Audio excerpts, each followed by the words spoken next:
महाकाय सूर्यकोटि समप्रभा निर्विघ्नं कुरु मे देव सर्वकार्येषु सर्वदा।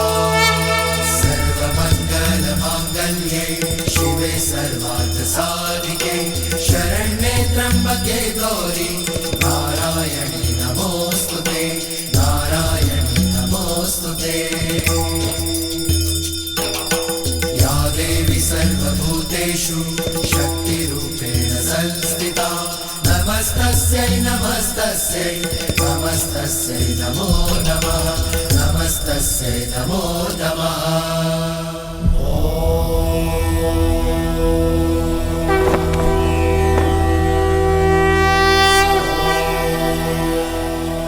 राम राम राम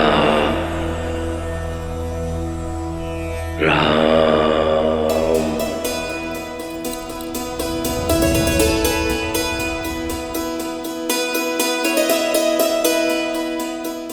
महादेव हैं आप। मनुष्य देव सभी आपको पूजते हैं, फिर भी हर दिन आप एक मनुष्य का नाम जपते हैं, क्यों? जगत जननी हैं आप, फिर भी इस प्रश्न का उत्तर मुझी से पूछती हैं आप, क्यों? कहीं ऐसा तो नहीं देवी कि आप श्री राम कथा मेरे मुख से सुनते सुनते थकती नहीं? जब आप सुनाते सुनाते नहीं थकते तो मैं सुनते सुनते कैसे थक सकती हूँ? सत्य तो ये है कि श्री राम के नाम में, उनकी बात कहने सुनने में मन बड़ा रमता है। रमेगा क्यों नहीं? मनुष्य जीवन की सीमाओं में बंध कर भी मर्यादा की नई सीमाएं रचने वाले हैं विष्णु के अवतार श्री राम।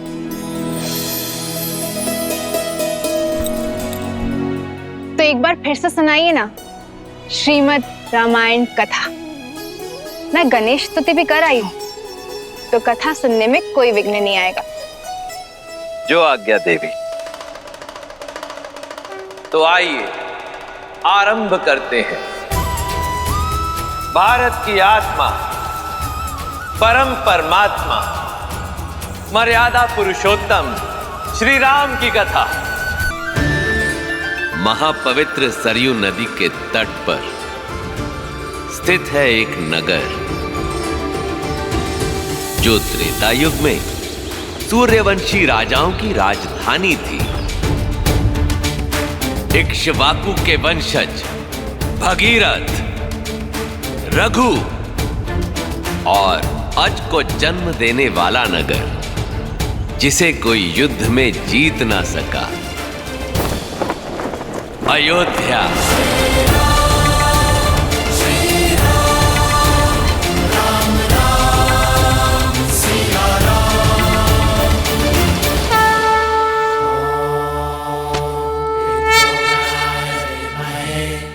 जहां उस काल में राज किया करते थे संसार के हर सुख के स्वामी, पर पुत्र सुख से वंचित महाराज नेमी, जिन्हें भविष्य दशरथ के नाम से जानने वाला था।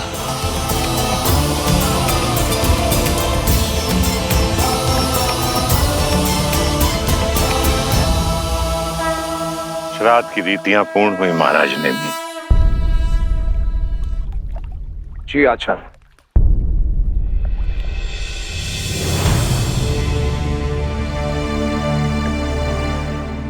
पितामह रघु, आपके आशीर्वाद से मैं यथाशक्ति अयोध्या का शासन संभाला। अयोध्या प्रसन्न है। आज सब कुछ है मेरे पास, सब कुछ, एक पुत्र के अतिरिक्त।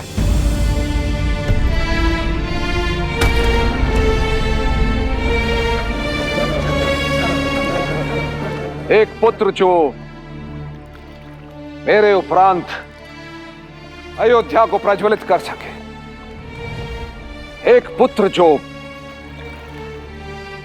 सूर्यवंश के तेज को आगे ले जा सके। ऐसे एक पुत्र का आशीष दीजिए पितामह।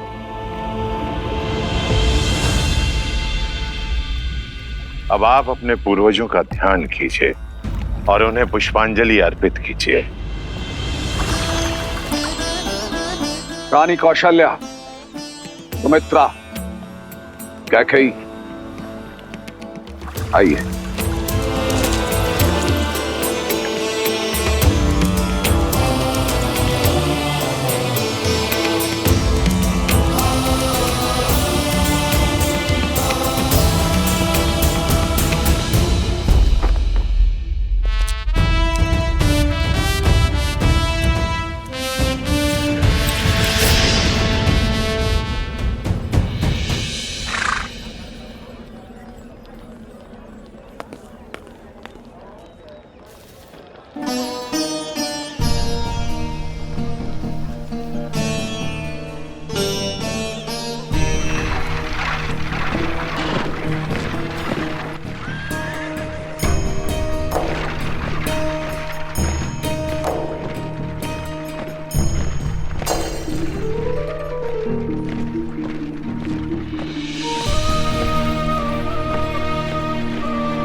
प्रजा के सामने अपनी दुर्बलता दिखाने से प्रजा का बल घटता है। अयोध्या के महाराज को यह शोभा नहीं देता। मत बोलो कैकेयी कि अयोध्या के महाराज एक मनुष्य भी हैं। क्या तुम्हें मेरी पीड़ा का आभास नहीं? कब से एक ही स्वप्न तो संजोए बैठे हैं हम दोनों, जो आज तक पूर्ण नहीं हुआ।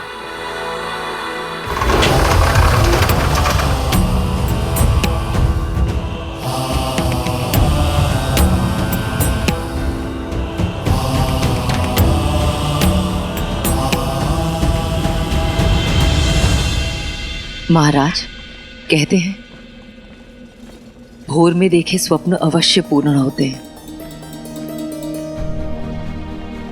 आज भोर में मैंने एक स्वप्न देखा महाराज। उस स्वप्न में नन्हे नन्हे पैर हमारे आंगन में चल रहे थे। हमारे उपवन में, हमारे कक्षों में किलकारियां गूंज रही थी महाराज, आपकी संतान की। संतान? क्या उनमें कोई पुत्र भी था कैकेयी? चारों महाराज। मैंने स्वप्न में आपके 4 पुत्र देखे हैं, रघुवंश के 4 वंशज। सच कैकेयी?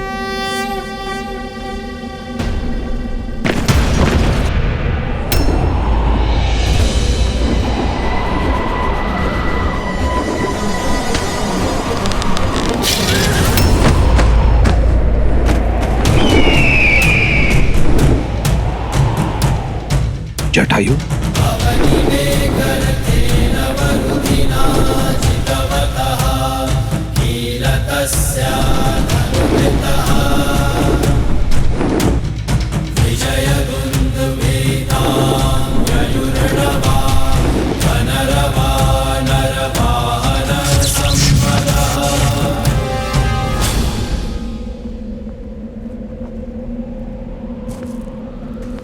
मित्र जटायु,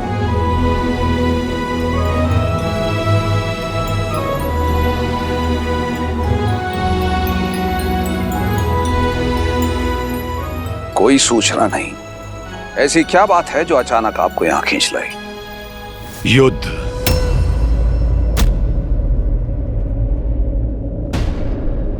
इसमें मुझे मेरे मित्र नेमी की सहायता चाहिए। गरुड़वंशी महावीर जटायु को मेरी सहायता की आवश्यकता है। क्यों उपहास कर रहे हो मित्र? उपहास नहीं है ये मित्र, ये कोई साधारण युद्ध नहीं है। स्वयं देवराज इंद्र ने मुझे आपके पास सहायता लेने के लिए भेजा है, क्योंकि संभासुर ने देवलोक में हाहाकार मचा रखा है। उसके असुरों ने दंडक वन में छावनी बना ली है। भयंकर असुरों से लदा है उसका विमान। एक साथ 10 दिशाओं से प्रकट होकर आक्रमण करता है वो मायावी। देवराज इंद्र ने इसीलिए मुझे आपके पास भेजा है, क्योंकि अयोध्यापति नेमि के अतिरिक्त कोई भी उस संभासुर के उत्पात को समाप्त नहीं कर सकता। क्या आप अपने मित्र की सहायता करेंगे अयोध्यापति?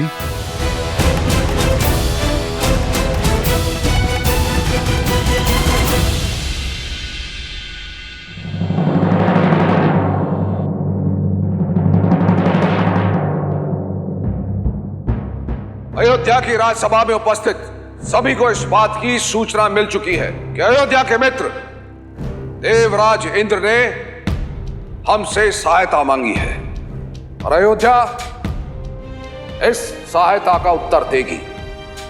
सम्रासुर के विरुद्ध इस युद्ध में मैं अयोध्या के सम्मिलित होने की घोषणा करता हूं।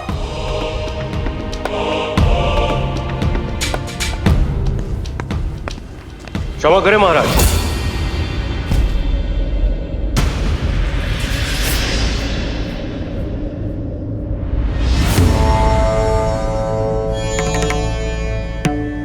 जिस युद्ध से अयोध्या का कोई संबंध ना हो, उस युद्ध में हमें क्यों सम्मिलित होना? क्या अयोध्यापति को अपने किसी निर्णय के लिए तर्क देने की आवश्यकता है ऋषि ज्वाली? महामंत्री सुमंत, महाराज ने हमें सभा में जनता के प्रतिनिधि के रूप में नियुक्त किया है और जनता का प्रतिनिधि होने के नाते और प्रजाहित के प्रश्नों का उत्तर देने के लिए राजा बाध्य है। कुलगुरु, यदि हमारे प्रश्न नीतियों के विरुद्ध हैं तो हम अपने प्रश्न को वापस लेने की तैयार हैं। एक वर्ड बोले जवाली, सदा ही अनुचित प्रश्न पूछते हैं। राजा अपने निर्णय में प्रजा से सहमति ले, यही नीति है। आशा है महाराज आपके सभी प्रश्नों के उत्तर देंगे ऋषि ज्वाली। क्षमा करें महाराज, जनता का प्रश्न यह है कि यदि सम्रासुर जीतता है तो उसमें हमारी कोई हानि नहीं है, और यदि देवतागण जीतते हैं तो उसमें हमारा कोई लाभ नहीं है। तो फिर इस युद्ध में सम्मिलित होकर हम अपना धन और जनशक्ति को क्यों व्यर्थ करें?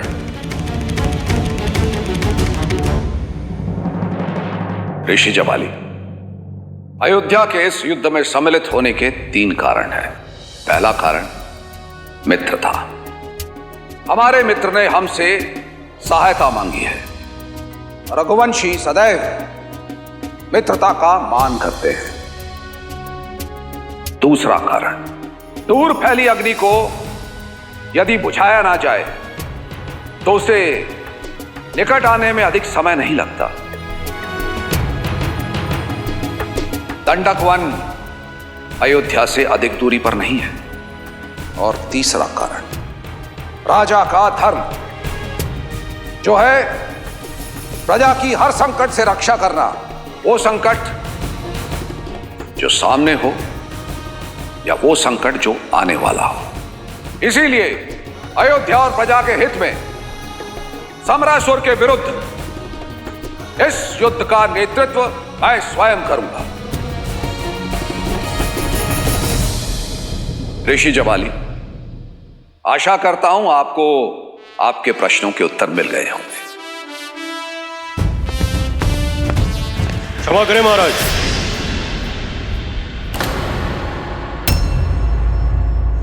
महाराज, मेरा प्रश्न इतना सरल नहीं है। उत्तराधिकारी के बिना महाराज राज नहीं छोड़ सकते।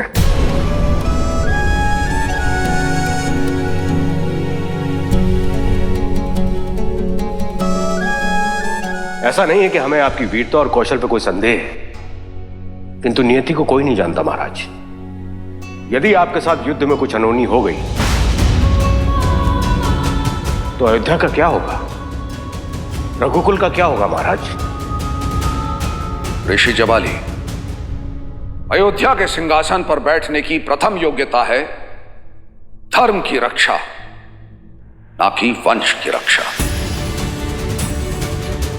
आपकी चिंता है मेरे कुल के भविष्य की सुरक्षा, किंतु मेरी चिंता है मेरे कुल के पूर्वजों के मान, मर्यादा और प्रतिष्ठा की रक्षा।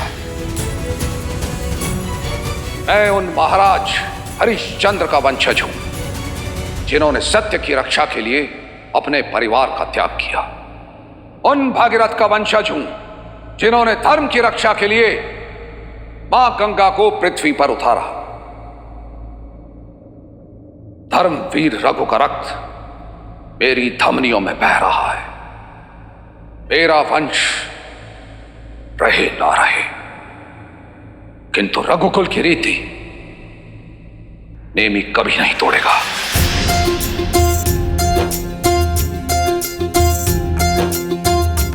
रघुकुल रीति सदा चली आई, प्राण जाए पर वचन न जाए। महाराज नेमी की, महाराज नेमी की, महाराज नेमी की। प्राण जाए पर वचन न जाए। कि भोजन के साथ सरयुग का जल रख लिया है ना, उन्हें वही भाता है। युद्ध के लिए अतिरिक्त कवच तो रख लिए हैं ना। देवासुर संग्राम है तो ध्यान रहे, महाराज के सारे दिव्यास्त्र सुरक्षा में सज्ज रहे। जय हो महाराज। इसे शीघ्र करो।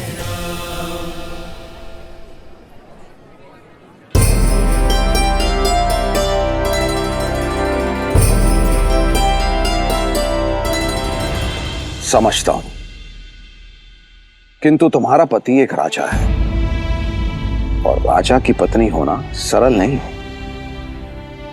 तुम तो अपना धर्म अच्छे से समझती हो, मेरी हर आवश्यकता का पूरा ध्यान रखती हो। तो साम्राज्य चलाने के लिए मेरे पास पूरा मंत्रिमंडल है, किंतु इस राजमहल को और मुझे तुम्ही ने तो संभाल रखा है। चलिए, आप प्रसन्न तो हुई, अब हमें विदा कीजिए। विजयी होके लौटिएगा। मैं आपके स्वागत में सज्ज रहूंगी और यहाँ सबका ध्यान रखूंगी। सुमित्रा, तुम कितनी निस्वार्थ हो, मानो तुम्हारा जन्म ही सबकी सेवा के लिए हुआ है। कितनी चिंता करती हो सबकी। सबसे अधिक चिंतित तो कौशल्या दीदी है। जब से आपके युद्ध में जाने की घोषणा हुई है, बस उपवास करके मंदिर में बैठी प्रार्थना कर रही हैं।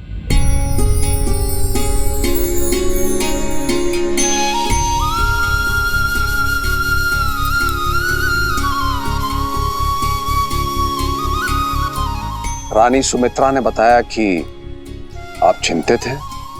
चिंतित थी, इसलिए यहाँ आई थी। अब प्रार्थना के बाद मन शांत है। धर्म युद्ध में नारायण आपका साथ दे।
कैकेयी, मैं युद्ध के लिए प्रस्थान कर रहा हूं।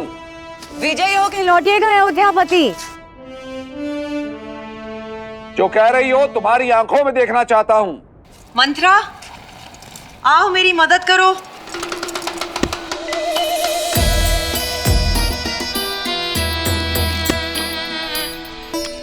कस के बांधना। विचित्र हट है ये कैकई। कभी सुना है किसी रानी को ऐसा करते हुए? ये शुभ नहीं है, ये शुभ नहीं है कैकई। विलंब हो रहा है, शीघ्र करो मंत्रा।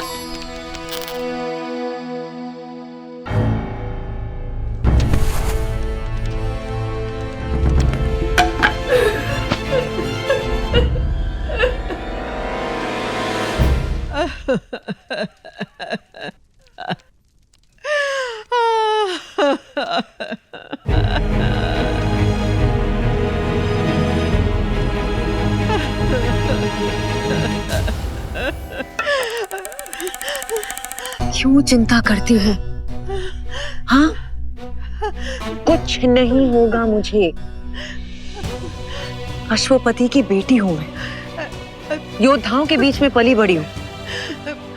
कहाँ गई मेरी वो मंत्रा जो कहा करती थी कि पूरे भारतवर्ष में मुझ जैसी वीरांगना नहीं? क्या हुआ मेरी उस मंत्रा को? ये शुभ नहीं है कैकई, ये अनर्थ है। मैंने कहा ना तुमसे, कुछ नहीं होगा मुझे। मेरी प्यारी माँ। हाँ, मेरी बच्ची।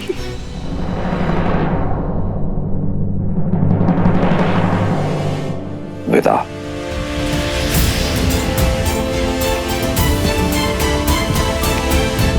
लौट के आना कैकई, लौट के आना।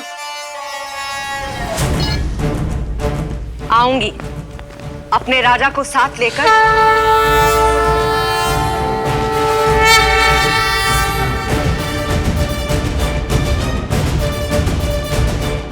अयोध्यापति महाराज नेमी की, अयोध्यापति महाराज नेमी की, अयोध्यापति महाराज नेमी की, अयोध्यापति महाराज नेमी की, अयोध्यापति महाराज नेमी की। अयोध्या के वीरों, प्रस्थान। ठहरिए।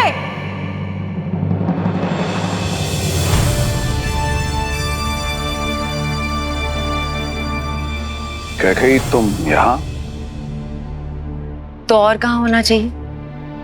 आप ही ने कहा था ना, जो कुछ मैंने कहा आप मेरी आंखों में देखना चाहते हैं, देख लीजिए।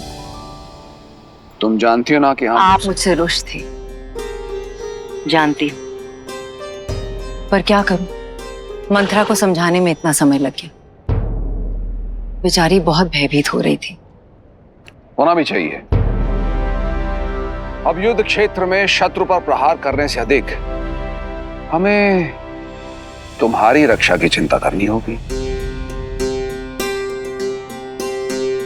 वो तो युद्ध ही बताएगा कि कौन किसकी रक्षा करता है। हमारी बात मानो, आरती करके हमें विदा करो। आरती वो करते हैं जो अपने पति के लौटने की प्रतीक्षा करें। जो साथ युद्ध लड़ती हैं, वो शंखनाद करती हैं।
गुरुदेव, महारानी।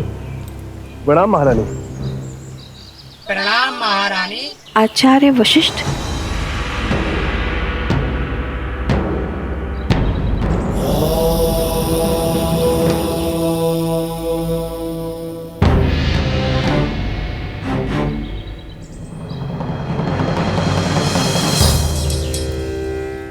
मुख मन का दर्पण होता है देवी कौशल्या।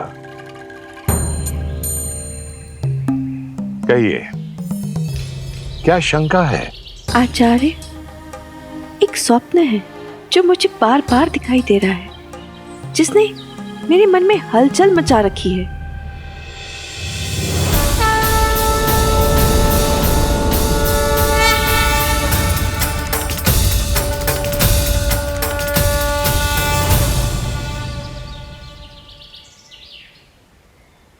नारायण का स्वप्न।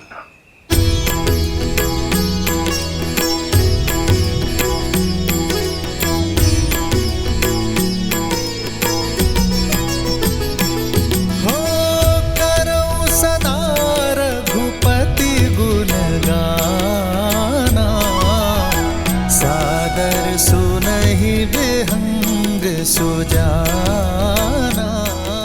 आचार्य, कौन है ये? ये महान संत काकभूषणी है। जब जब अवधपुरी रघुबीरा, धरहि भगत हित मनुज शरीरा। ये क्या अनर्थ कर रहे हैं आप? अनर्थ नहीं माँ, आप तो संसार की सबसे धन्य माँ है। आपके दर्शन पाकर तो मैं भी धन्य हो गया माँ।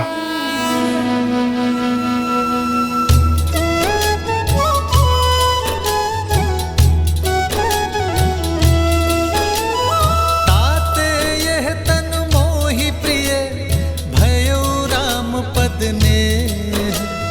निज प्रभु दर्शन पायो, गए सकल संदेह।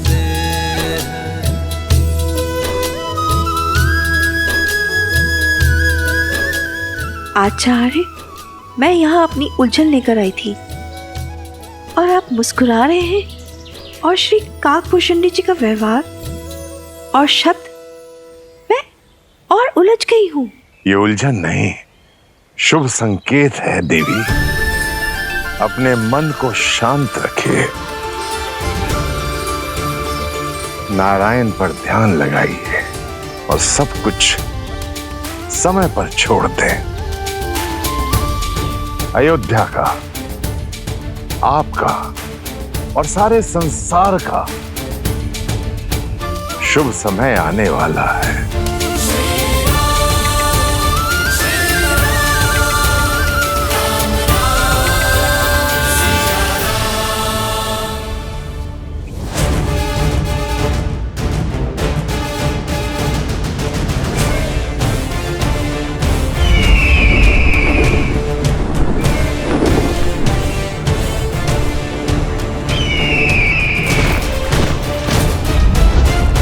सावधान मित्र, बड़ा ही मायावी है ये संभासुर। मैं ऊपर आकाश में पहरा देता हूँ, आप नीचे भूमि पर सज रहिए।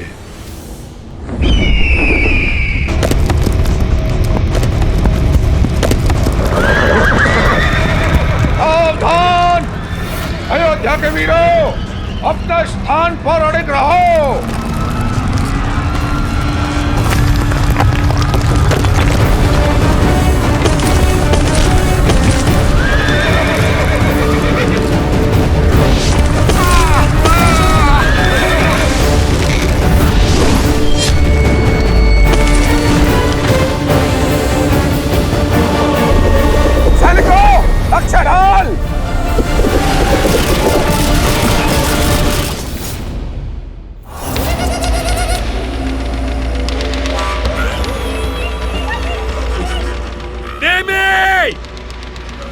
अभी भी समय है, लौट जाओ।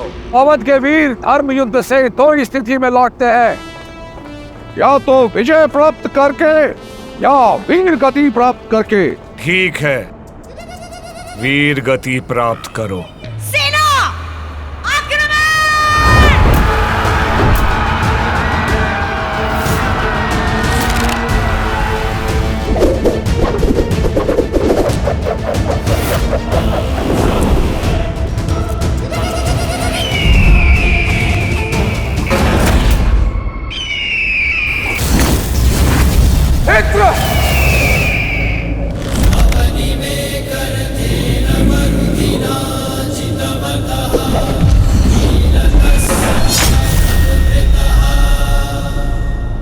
क्षमा मांगो, देवों पर फिर से आक्रमण न करने का वचन दो और अपने प्राण बचा लो।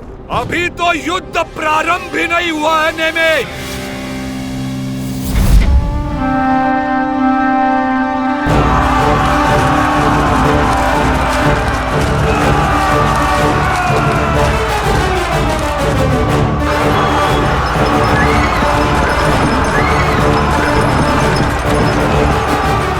सारथी,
अवसर है।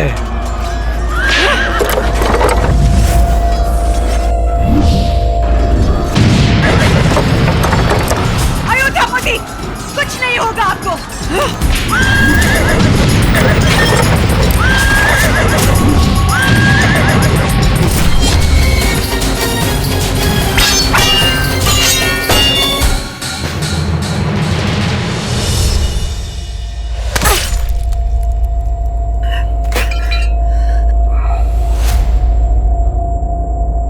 महाराज, महाराज,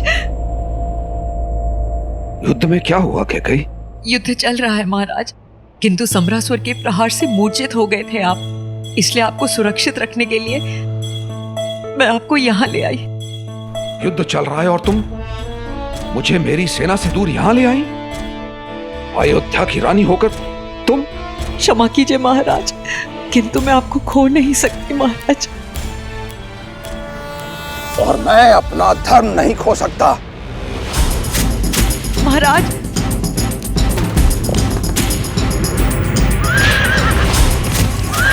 महाराज मैं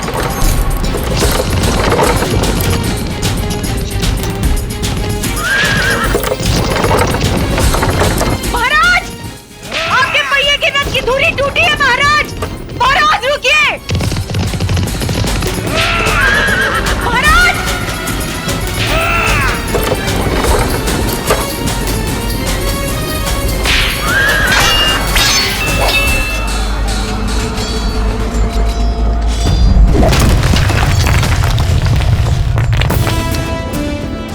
भय के लिए भयंकर है।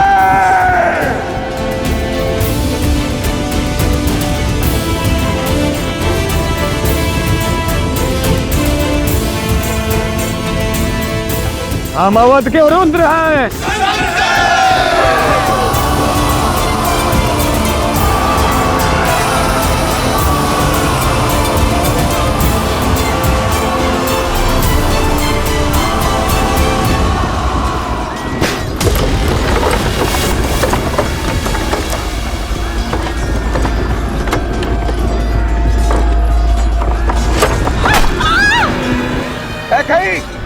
तुमसे कहा था मेरा ध्यान भंग मत करो। तुम्हारी इस युद्ध में कोई आवश्यकता नहीं।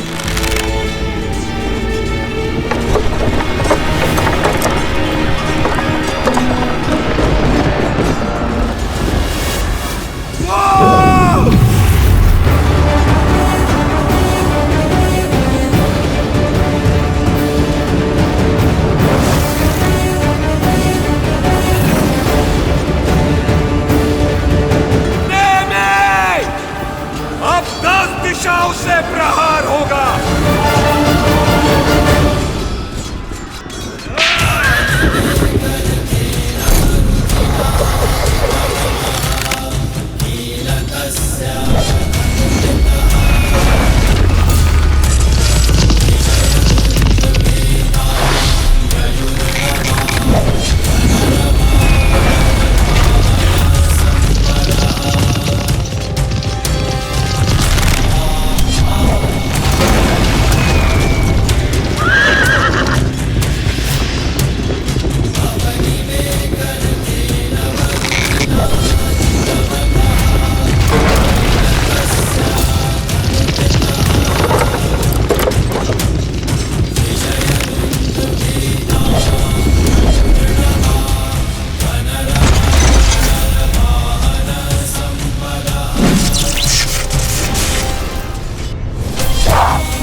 अयोध्यापति महाराज नेमी की।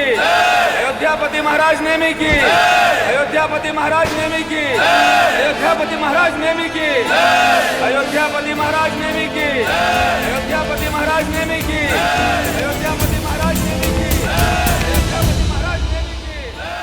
अयोध्यापति महाराज नेमी की। अनेकों युद्ध लड़े पर ऐसा शौर्य, ऐसा कौशल कहीं नहीं देखा मित्र नेमी। एक रथ पर ऐसा लगा 10 दिशाओं से लड़ रहे हैं आप। अद्भुत। आप महारथी नहीं, आप दशरथी हैं। दशरथ हैं आप। बोलो महाराज दशरथ की। बोलो महाराज दशरथ की। महाराज दशरथ की। महाराज दशरथ की जय। क्या कही? क्या कही? क्या कही?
क्या कही?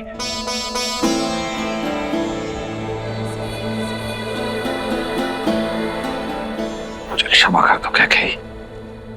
मुझसे बहुत बड़ी भूल हो गई। तुम तो मुझे बताना चाह रही थी कि रथ के पहिए की धुरी टूट चुकी है, किंतु मैंने तुम्हें अनसुना कर दिया। क्रोध में न जाने तुम्हें क्या क्या कह गया।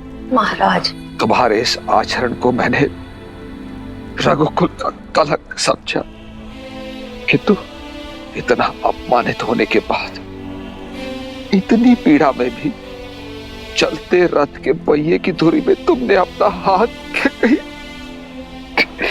मुझे क्षमा कर दो, क्षमा कर दो। महाराज दशरथ को इतना भावुक होना शोभा नहीं देता। कैकेयी, तुमने मेरा सम्मान और वरदान दोनों अर्जित किए हैं।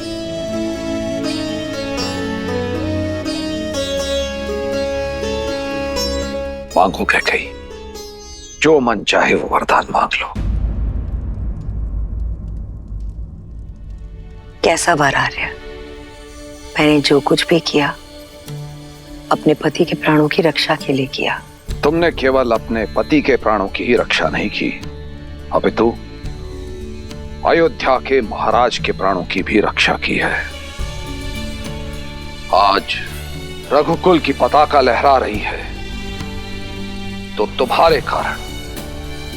नेमी आज दशरथ बना है तो तुम्हारे कारण। इसीलिए कैकेयी, एक नहीं 2 वर देता हूं तुम्हें, मांगो। और महाराज आप? कैकेयी, मत बोलो कैकेयी। मैं अयोध्या का राजा भी हूं और एक राजा को ना करके उसका अपमान करोगी। मांगो। जो आ गया महाराज, किंतु सच में इस वक्त कुछ समझ में नहीं आ रहा। जब कुछ समझ में आएगा तब आपसे मांग लूंगी। महाराज अपनी प्यारी सी कोमल पत्नी पर इतनी कृपा तो कर ही सकते हैं ना। अच्छी बात है। तुम्हारे ये 2 वरदान महाराज दशरथ पर ऋण रहे। जब चाहो मांग लेना।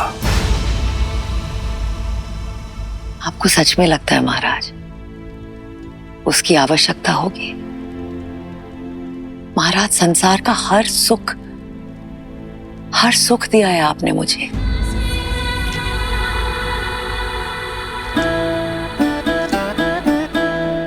कहां दे पाया मैं हर सुख?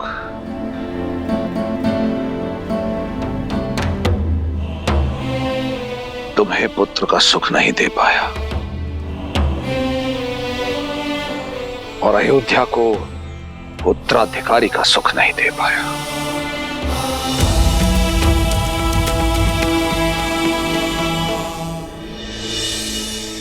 ईश्वर जो देते हैं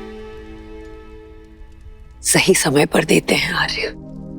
देखिएगा आर्य, एक दिन सूर्यवंश में एक पुत्र जन्मेगा।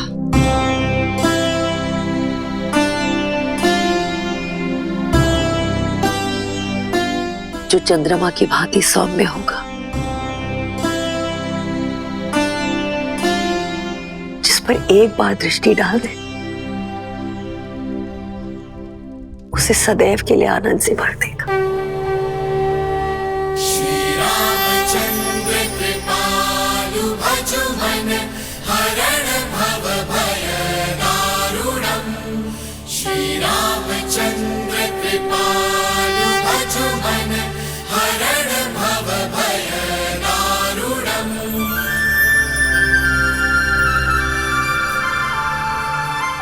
कहाँ खो गई देवी? क्या सोच रही हैं?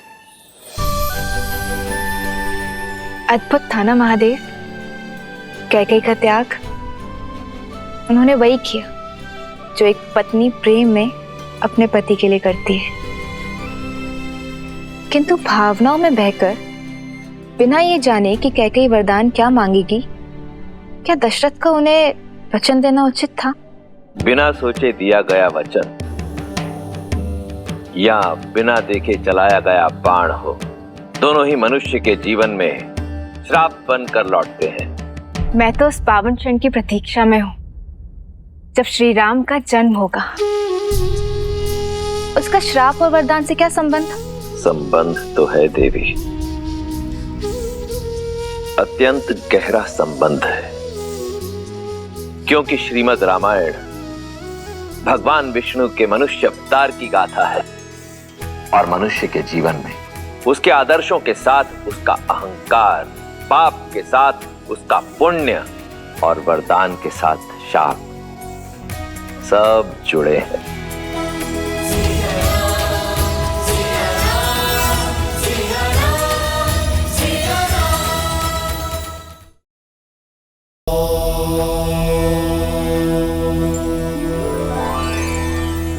महादेव, कैकेयी को वरदान मिला, फिर आगे क्या हुआ श्री राम की कथा में?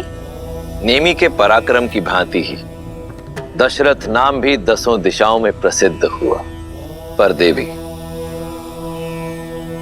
अति प्रसिद्धि जन्म देती है अति विश्वास को, और पाप और पुण्य की सीमा रेखा भी इसी विश्वास से बनती है।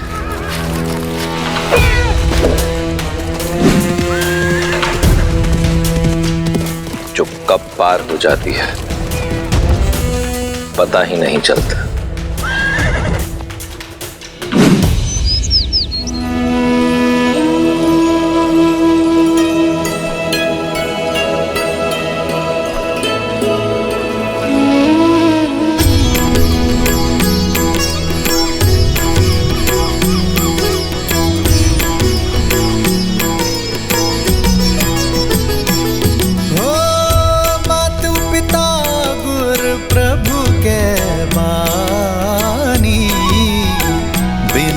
विचार करिए शुभ जानी, तुम्हें सब भांति परम हितकारी, आज्ञा सिर पर नाथ तुम्हारी।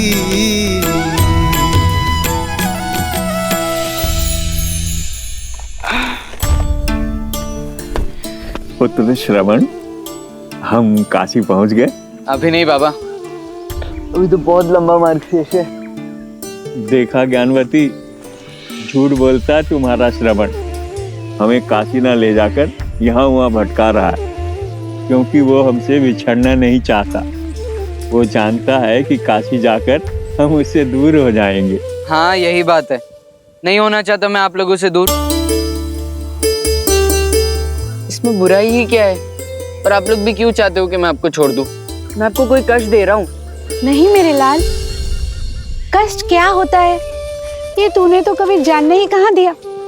अंधे हैं, उस पर चलने फिरने में लाचार, पर हमारी आंख बनकर दुनिया दिखा रहा है, पाँव बनकर घुमा रहा है हमारा पुत्र। हम तो बूढ़े हो गए, पर तेरे आगे तो सारा जीवन पड़ा है। हमें संभालता रहेगा तो संसार कैसे देखेगा? अपने संसार को काशी छोड़ दूं, नया संसार बसाने को? मुझे नहीं देखना ऐसा संसार। मेरा तो सारा जीवन है आप दोनों। नहीं लेकर जाऊंगा मैं आप दोनों को काशी। मरते समय तक आप दोनों की सेवा करूंगा मैं। चुप! संध्या के समय पर ऐसे शब्द कौन कहता है? ऐसी बात कहकर जीते जी मार डालेगा हमें। नहीं बाबा, मैं आपको दुखी नहीं करना चाहता था। वो तो आपने ऐसी बात की तो अनायास मुख से निकल गया। बस आ, नहीं जाएंगे तुझे छोड़ के। जा कहीं से पानी ले आ, प्यास लगी है।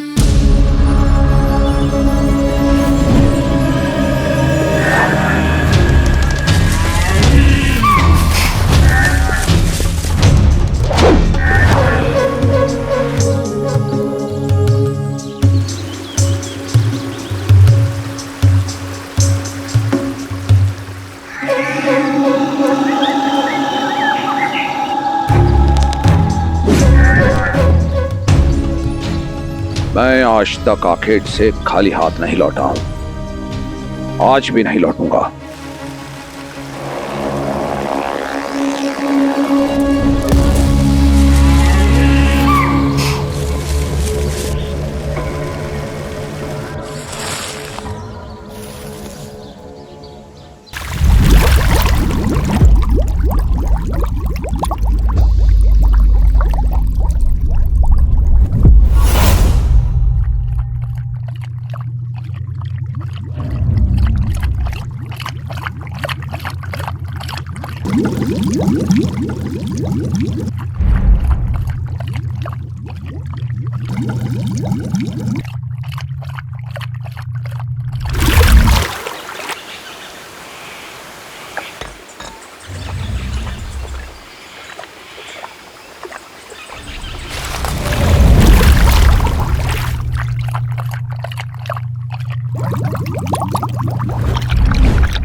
ऐसा प्रतीत हो रहा है कि जैसे कोई हाथी जल पी रहा है। सामने गया तो भाग खड़ा होगा।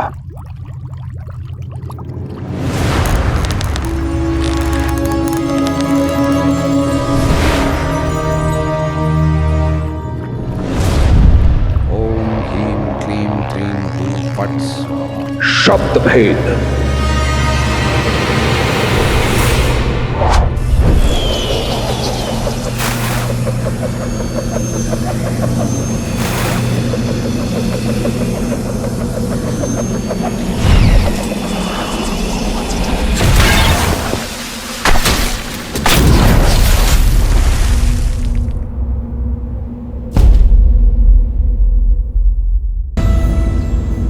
इतना समय क्यों लग रहा है श्रवण को?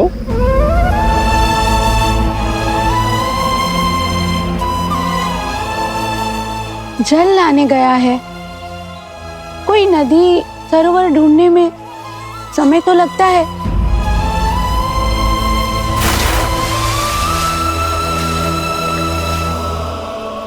चिंता छोड़िए और प्रभु पर विश्वास रखिए।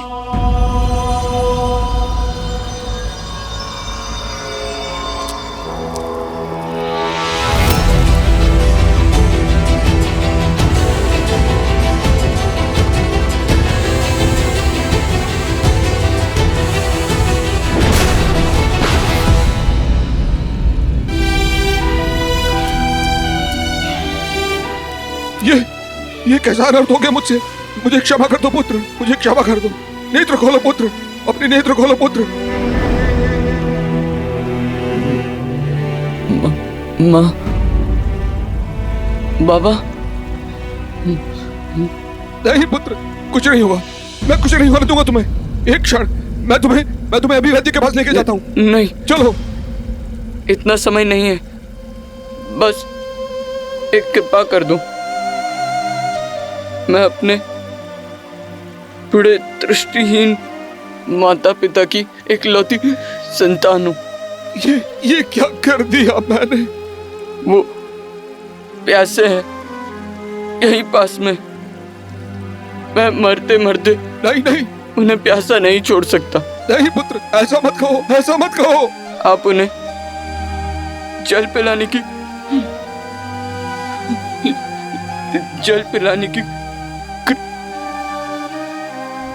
नहीं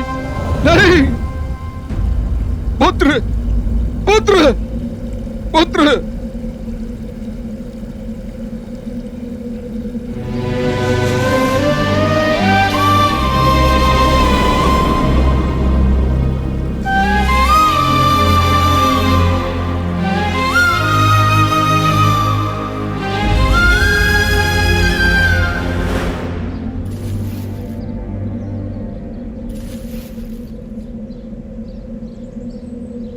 श्रवण, आ गया बेटा? जल ले आया पुत्र? ला, जल पिला दे। बहुत समय लगा दिया तुमने।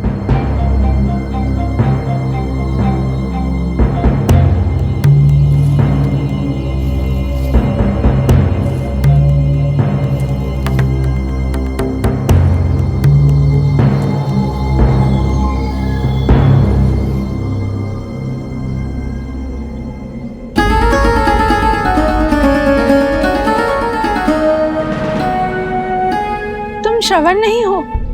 कौन हो तुम?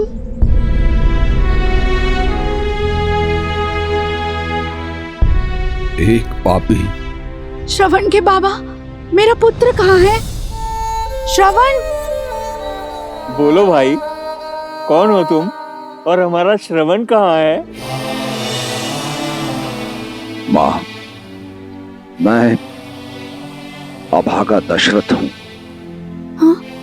अयोध्या का अधम राजा। अनजाने में मैंने आपके पुत्र के प्राण हर लिए। मुझे दंड दीजिए मां, मुझे दंड दीजिए। मेरे पापों का प्रायश्चित नर्क जाकर ही होगा मां। श्रवण के बाबा क्या कह रहा है ये? अयोध्या के राजा कभी असत्य नहीं कहते ज्ञानवती। हमारा श्रवण।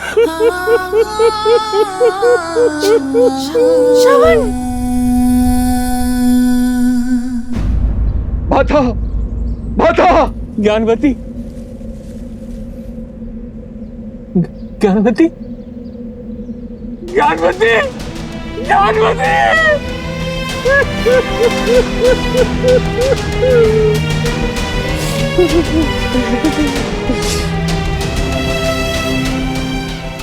राजा है तू अयोध्या का, जिसका धर्म सबकी रक्षा करना है।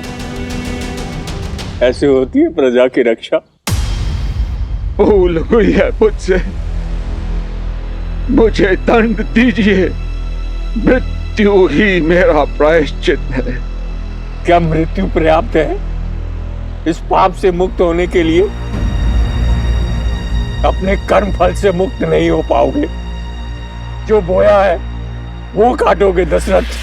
तुमने दो अंधों के जीवन का सहारा छीना है। तुम भी अपने आंखों के तारे से दूर हो जाओगे। जीते जी नरक भोगोगे। श्रवण की भांति अपने धर्म रक्षक पुत्र के वियोग में तरस तरस कर मरोगे तुम। ये बूढ़े दुखी पिता का श्राप है, श्राप है।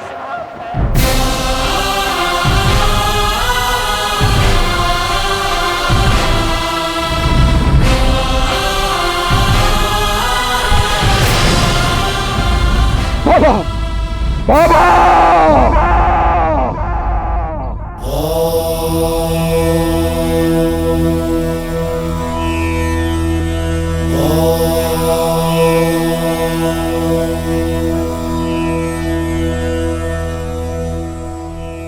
अद्भुत कथा है ना। दशरथ का अति विश्वास उसे पाप की ओर ले गया और पाप से मिला श्राप, जो श्री राम के जन्म का आधार बना। हाँ देखिए, परंतु श्री राम जन्म का आधार केवल दशरथ को मिला श्राप ही नहीं था, अपितु किसी और को मिला वरदान भी था। वरदान? हाँ, उस भक्त को मिला वरदान जो अपनी भक्ति से ही शक्ति पाकर ऐसा महा अधर्मी बन गया कि उसका अंत करने के लिए स्वयं भगवान विष्णु को श्री राम अवतार लेना पड़ा। वो वरदान जो विश्रवा ऋषि के पुत्र दशानन को मिला।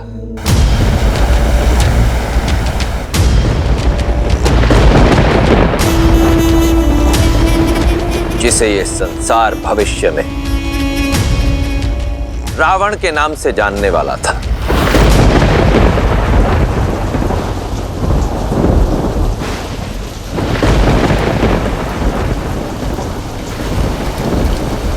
यहाँ आ जाओ दशानन।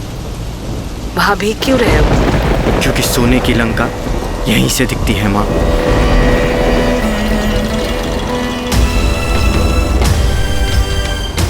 देख रहा हूं कि कैसे मेरा सौतेला भाई कुबेर वहां लंका में भर भर के जी रहा है और हम यहां मर मर के जी रहे हैं।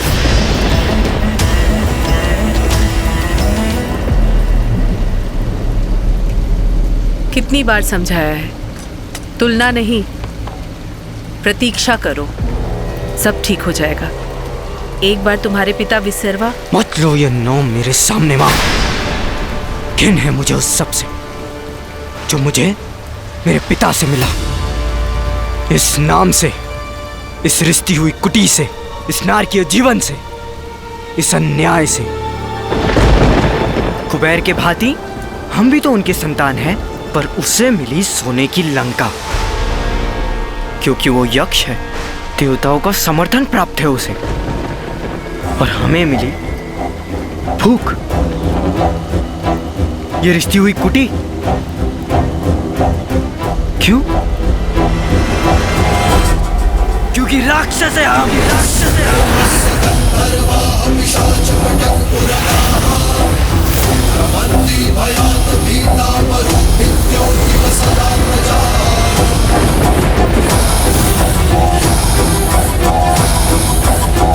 शांत हो जाओ पुत्र। प्रतीक्षा का फल मीठा होता है। प्रतीक्षा प्रतीक्षा लाती है तो केवल निराशा। कुछ मिलता है तो प्रयास से, प्रहार से।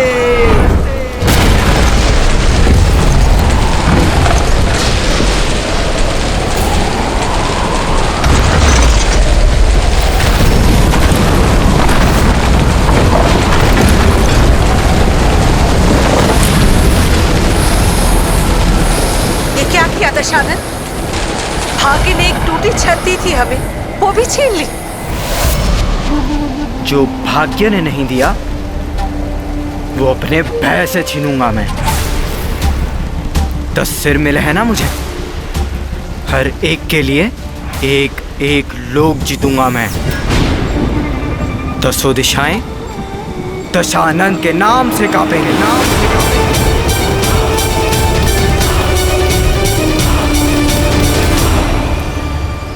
पुत्र। हाँ, बस कुछ दिन सौतेले भाई कुबेर के दान पर जी लो। मैं वरदान लेकर ही लौटूंगा।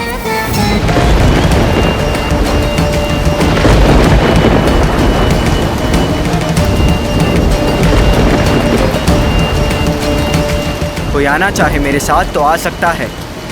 विभीषण, मुझे भी जाना होगा माता, अपने भाइयों को लौटाने।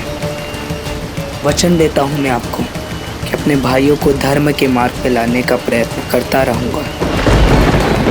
कुंभकर्ण,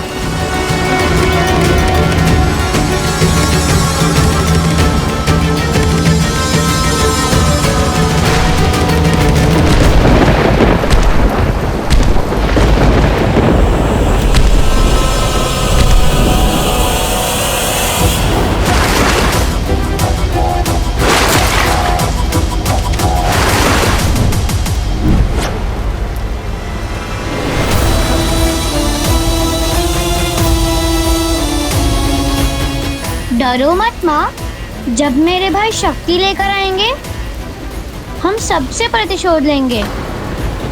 देवों से, तपस्वियों से, यक्षों से। विश्रवा ऋषि का पुत्र दशानन अपने भाइयों के साथ घनघोर तपस्या में लीन हो गया।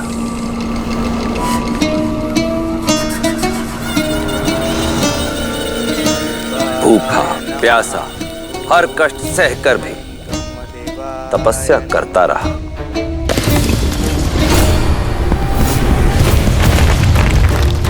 ओम ब्रह्मदेवाय नमः। भैया भैया, ओम ब्रह्मदेवाय नमः। दशानन का ये तप दिन से महीनों और महीनों से वर्षों में बदल गया। कुंभकर्ण और विभीषण ने भी उसका साथ नहीं छोड़ा, परंतु ब्रह्मदेव वो प्रसन्न नहीं हुए। धूप, ताप, शीत, वर्षा, प्रकृति की हर बाधा से अविचलित दशानन अपना तप निरंतर करता रहा। सहस्त्रों वर्ष बीत जाने पर दशानन का धीरज भी चूक गया था।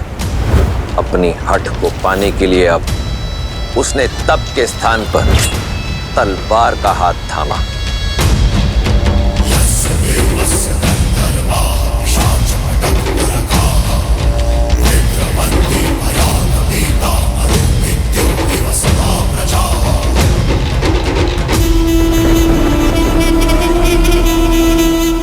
सहस्त्र वर्ष तप की अग्नि में जले हम, परंतु आप नहीं पसीजे ब्रह्मदेव।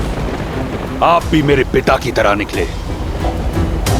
उन्होंने भी अपने संतानों में पक्षपात किया और आप भी वही कर रहे हैं। देवों को बिन मांगे सब मिला और हमें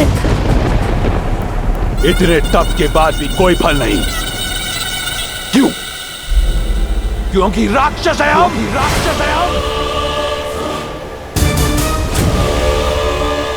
परंतु यह मुझे स्वीकार नहीं।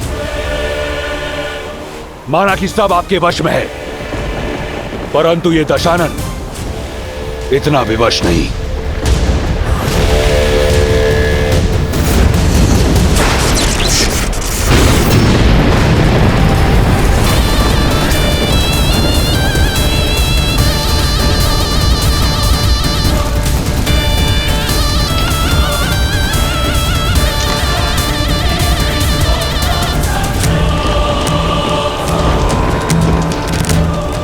यदि मेरे कर्म स्वरूप आप मुझे वरदान नहीं दे सकते, तो मैं आपको वो लौटाता हूं जो मुझे आपसे मिला, मेरे प्राण।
खेल रहे मुझसे खेल रहे हैं।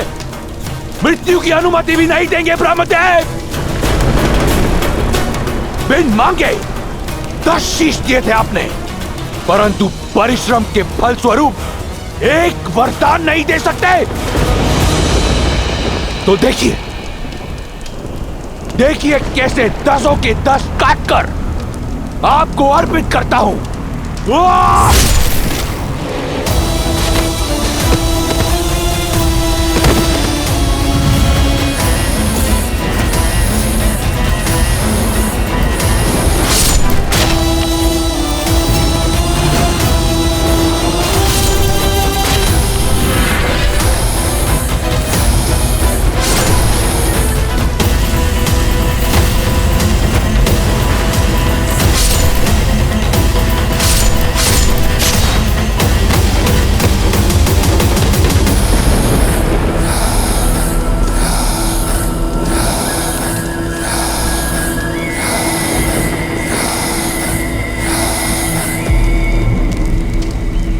ये मेरा अंतिम शीश है।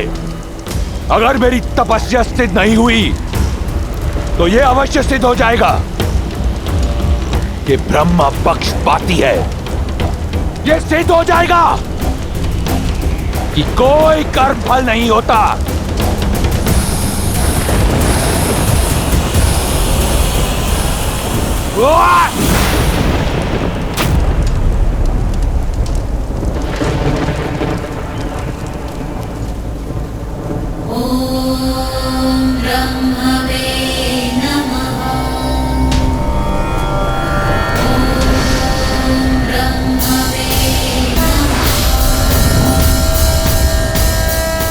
कर्म फल होता है दशानन, और इसीलिए मैं आया हूं। तुमने अपने 9 शीश त्याग दिए, 10वां शीश भी देने को सज हो। तुमने अपने त्याग की पराकाष्ठा से एक वरदान अर्जित कर लिया है। मांगो, क्या चाहिए तुम्हें? कुछ ऐसा कि दोबारा 10 शीश अर्पित ना करने पड़े। अमर कर दो मुझे। अमरता देने का अधिकार मेरे पास नहीं है दशानन। कुछ ऐसा मांगो जो मैं दे सकूं।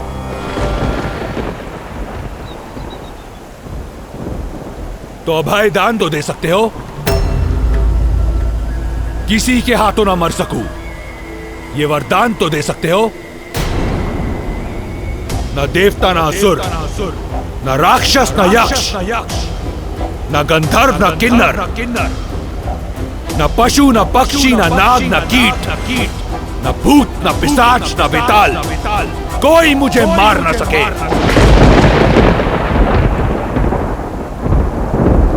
तथास्तु।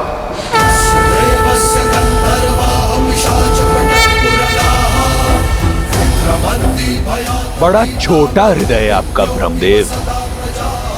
तपस्या मेरे भाइयों ने भी की, वरदान उन्हें भी चाहिए। कुंभकर्ण,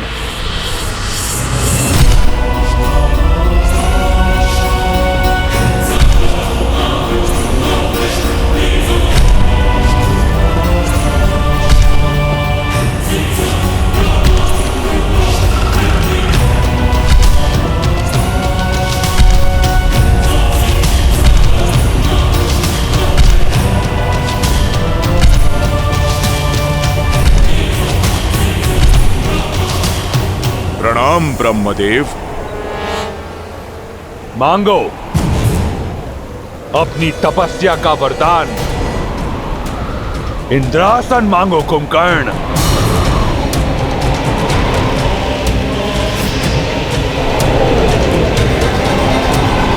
इंद्र, इंद्र, मुझे निंद्रासन चाहिए ब्रह्मदेव। तथास्तु। मूर्ख, इसकी भूल को क्षमा कर दीजिए ब्रह्मदेव। कुंभकर्ण इंद्रासन मांगना चाहता था। श्राप की भांति दिया हुआ वरदान भी लौटाया नहीं जा सकता दशानन। कुंभकर्ण 6 माह तक सोएगा और 6 माह तक जागता रहेगा। जागते हुए 6 माह में ये अजय और अमर रहेगा। इसके बाद ये पुनः निद्रासन में चला जाएगा। किंतु ध्यान रहे, 6 माह से पूर्व यदि इसे जगा दिया गया तो ये अपनी अजयता और अमरता खो देगा। उस समय कुंभकर्ण की जिह्वा पर स्वयं मां सरस्वती आकर विराजमान हो गई थी। इसीलिए उसने इंद्रासन के स्थान पर निंद्रासन मांग लिया। और यदि ऐसा ना होता देवी, तो कुंभकर्ण और दशानन के जोड़कर इस संसार में किसी के पास कोई तोड़ ना होता। और विभीषण, तुम्हें क्या चाहिए?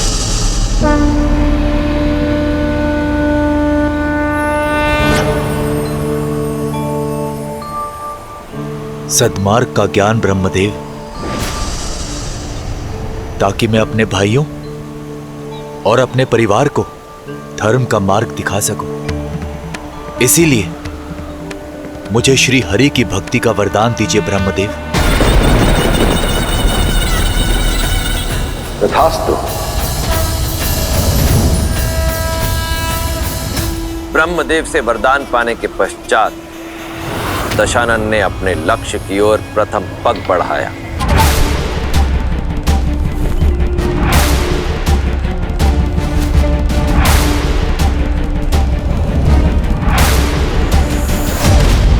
और लक्ष्य थी त्रिकूट पर्वत पर बनी दशानन के सौतेले भाई कुबेर की नगरी स्वर्ण मंडित लंका।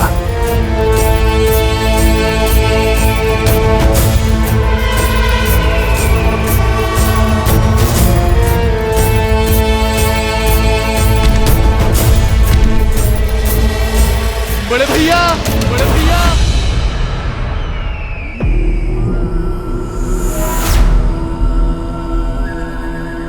भैया।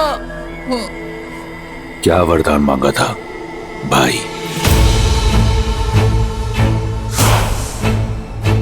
यही कि मैं अपने बड़े भाई का हाथ पकड़कर उसे धर्म का मार्ग दिखा सकूं भैया।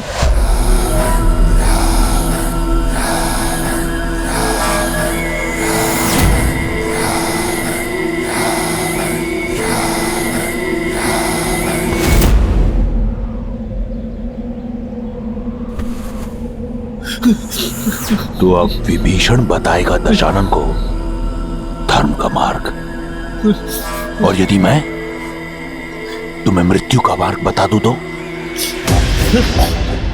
क्या लगता है विष्णु आएगा तुम्हें बचाने? छोटे भाइयों की रक्षा करना बड़े भाई का धर्म होता है भैया, छोड़ दीजिए इसे। लो, छोड़ दिया।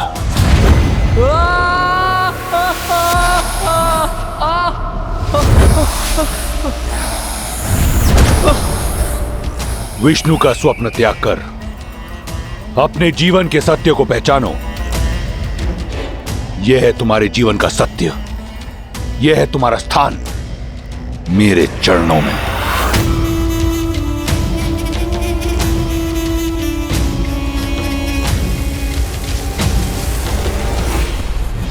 भैया,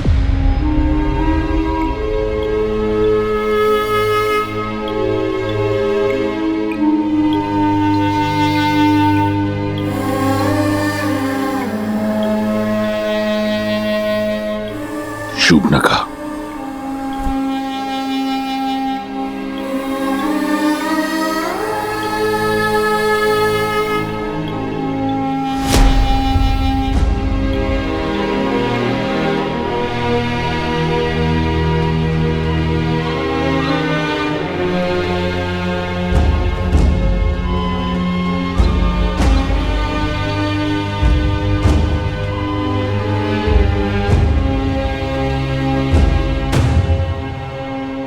दशानन,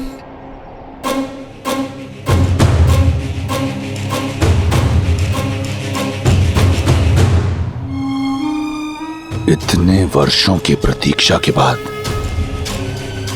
ये मिला मां।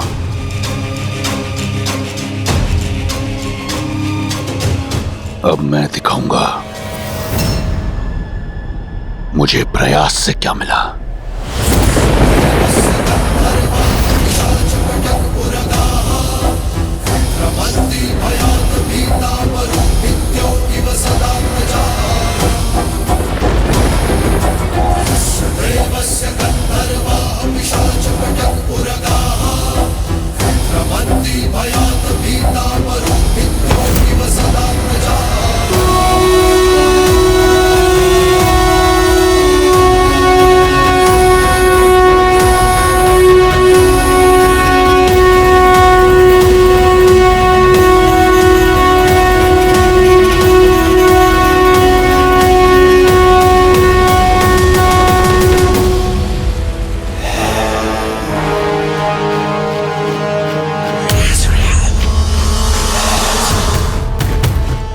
जो भाग्य ने नहीं दिया वो अपने भय से छीनूंगा मैं।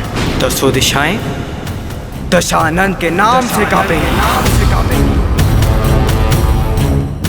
अब हम सबसे प्रतिशोध लेंगे भाई।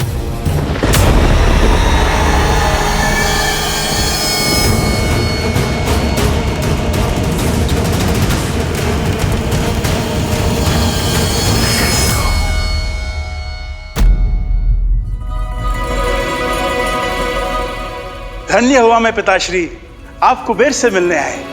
आपके आदेशों का पालन होगा।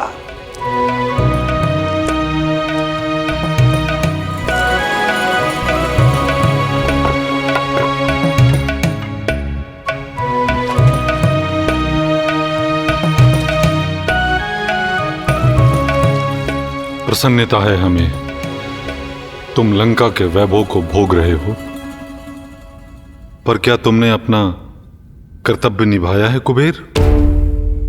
सौतेले ही सही, परंतु कैकसी के पुत्र तुम्हारे भाई हैं, और शूर्पणखा तुम्हारी बहन, क्या ये तुम्हारा विशर्वा के पुत्र का धर्म है? पिताश्री, मुझे खेद है पिताश्री, भूल हुई मुझसे, पर अब मैं इसे सुधारूंगा।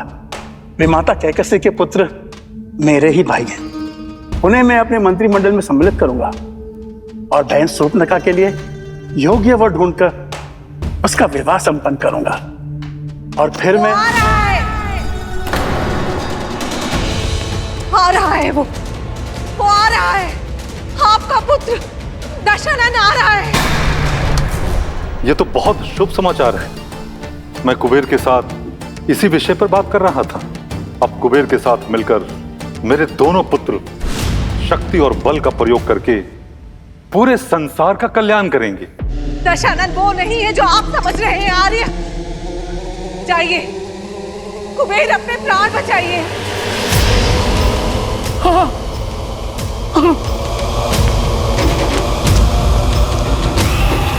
सभी को सूचित कर दो, हम लंका छोड़ के जा रहे हैं। पुष्पक विमान को मूल्यवान रत्नों से लादवा दो, शीघ्र।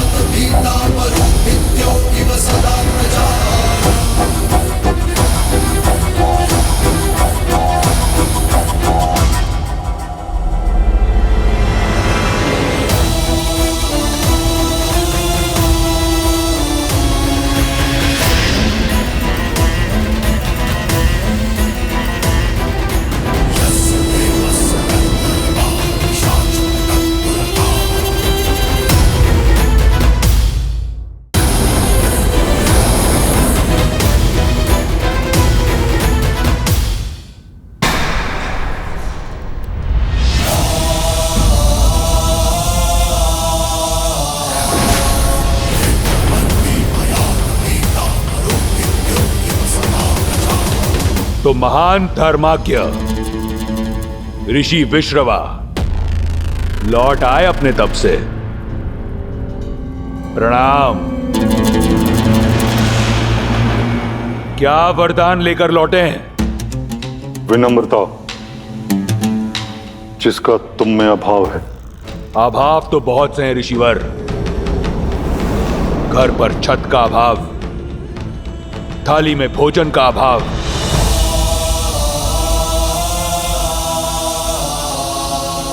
माता को आदर का अभाव,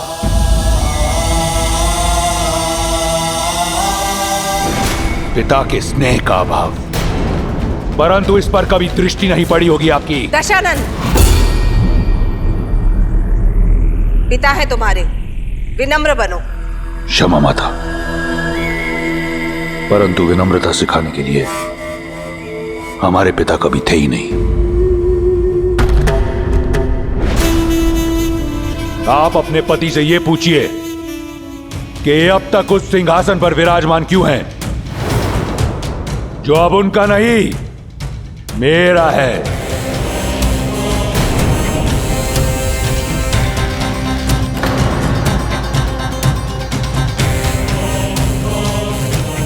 पिताश्री, आप दशानन को समझाइए ना। नहीं कुबेर, एक तो राक्षस और उस पर से शक्ति के मद में चूर,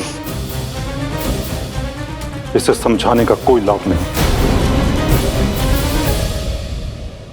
सुना यक्ष, संत महात्मा का आदेश सुनो, लंका छोड़ दो, अन्यथा दशानन छीन लेगा लंका भी, प्राण भी। अन्याय है ये, अन्याय है ये। अन्याय? यही न्याय है। लंका सदैव से राक्षसों का साम्राज्य रहा है। इसे राक्षसों से छीना गया था और आज एक राक्षस इसे दोबारा छीनता है।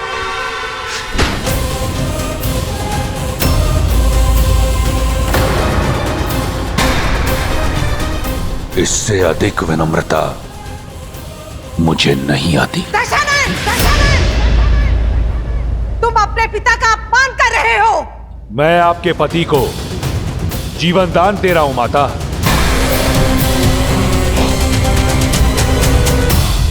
शेष ऋषियों पर इतनी दया दृष्टि नहीं दिखाऊंगा। भागो।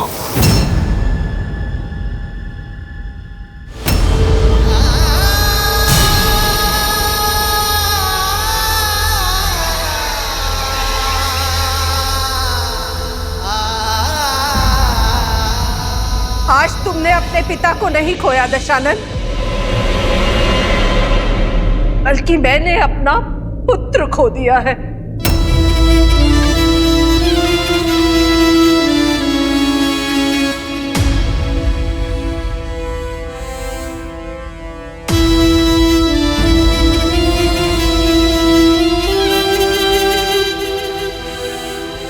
मैं अपने पति के साथ जा रही हूं।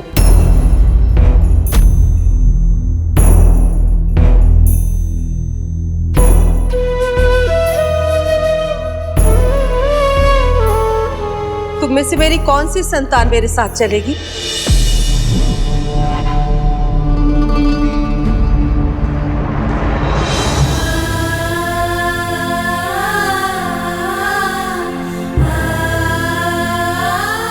माँ,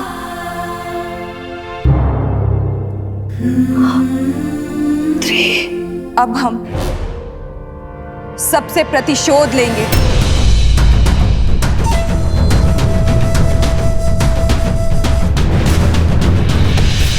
माँ, मुझे भी यहीं रुकना होगा।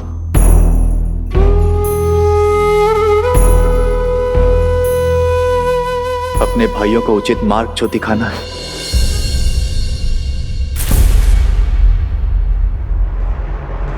चलिए आर्य।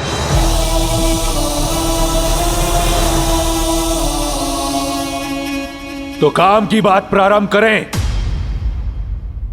मैं दशानन स्वयं को लंका का राजा घोषित करता हूं, और मुझे कोई मंत्र, कोई पुरोहित की आवश्यकता नहीं, क्योंकि मैं स्वयं महाब्राह्मण हूं। तो दशानन, तुम्हें लंका का नया राजा घोषित किया जाता है।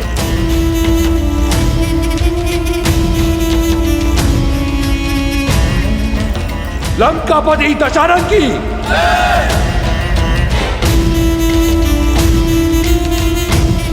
लंकापति दशानन की लंकाधिपति महाराज दशानन की लंकाधिपति महाराज दशानन की लंकाधिपति महाराज दशानन की।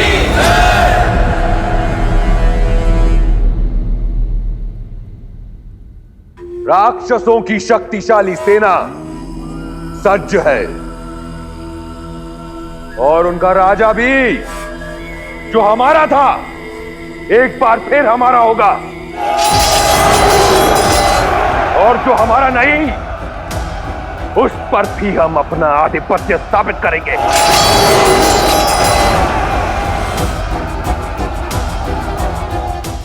क्योंकि अब कोई मुझे हरा नहीं सकता। ना देवता, ना असुर, ना राक्षस, ना यक्ष, ना गंधर्व, ना किन्नर, ना पशु, ना पक्षी, ना नाग, ना कीट, ना भूत, ना पिशाच, ना विताल। अजय हूं मैं, अजय।